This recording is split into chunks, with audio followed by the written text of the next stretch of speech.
Buenas tardes, clase. Today we're going to talk about a new tense, which is called the preterite tense. It's spelled differently, and some books don't have an E on it, some do. I put an E on it. But it's called the preterite tense, and it's one of the two main past tenses that is used in Spanish to talk about something that has happened. The preterite tense is used for completed actions in the past. I often say, think about your plot of a story. The boy ran, the boy walked, the boy saw a bird, the boy followed it. These are plot actions. It's not used for describing, it was a sunny day, that kind of stuff. So these are just actions that happened in the past. We'll really hone in a little bit more on when to use the preterite later on this year. But for right now, I just want you to know how to form this past tense that you'll be using pretty frequently. So I have this out here. The preterite is used for past completed actions. We just mentioned that. And we're going to talk about AR verbs today. So when we conjugated a verb or conjugate one in the past, it's very similar to our present tense conjugations. You remove the AR, ER, IR ending and add the appropriate endings depending on who's speaking. For example, if I have an AR verb and I want to say I, and it's like the ED ending in English. Okay, so like I danced, I ate, that would be an ER verb, but just for the idea of the past tense. Then I use E with an accent over it. Okay, so hablé, bailé. Those are going to be the yo form. The to form ending is aste, hablaste, bailaste. Usted bailó, habló.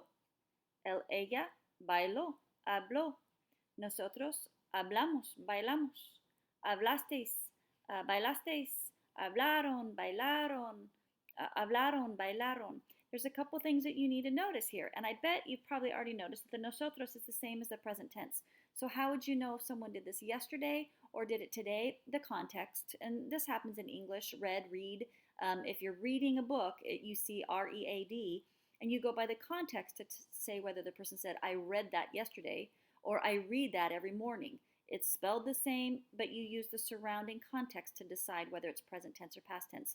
Same with the nosotros form, all right? So just look at the context. If you find words like yesterday, ayer, last night, anoche, obviously it's the past tense, okay?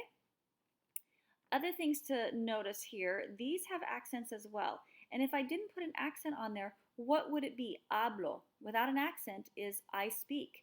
So the difference between I speak and he spoke is just a little accent.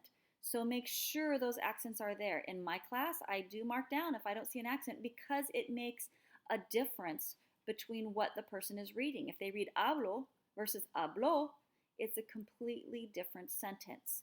So make sure you remember the accents on the yo form, the usted form, and the el ella form, okay? So I want to give you just an example. Hopefully I can get this close enough to say you practiced that ed ending, that's the preterite, the guitar, tu practic, take the AR off and add the appropriate to form ending, which is aste, tu practicaste la guitarra, okay? You practiced the guitar. So it works very similar to present tense conjugations, but you just have a new set of endings that we're going to be putting on our verbs.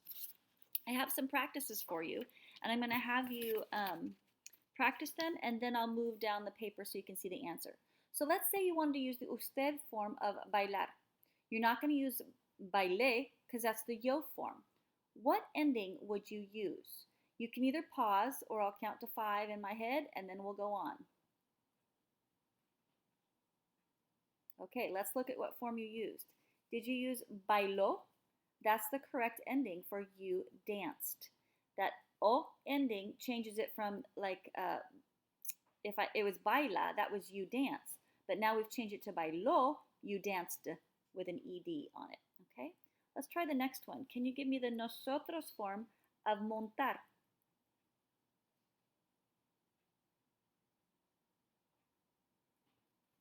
So that would be nosotros montamos. We rode bikes. Montamos bicicletas. Montamos en bicicleta. Okay. We rode.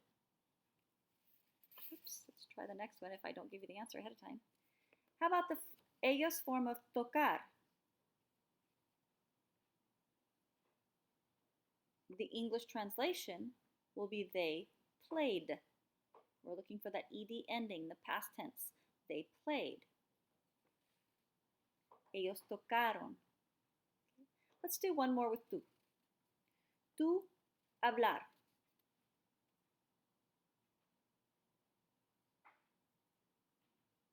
The translation would be you talked.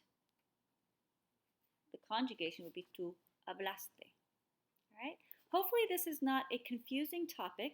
I tried not to add in all the irregulars, try to keep it very straightforward with our AR verbs. But if you understand how conjugating works, it's great when you add your new tenses because they're all going to kind of work in a similar pattern. You just memorize the new endings, okay?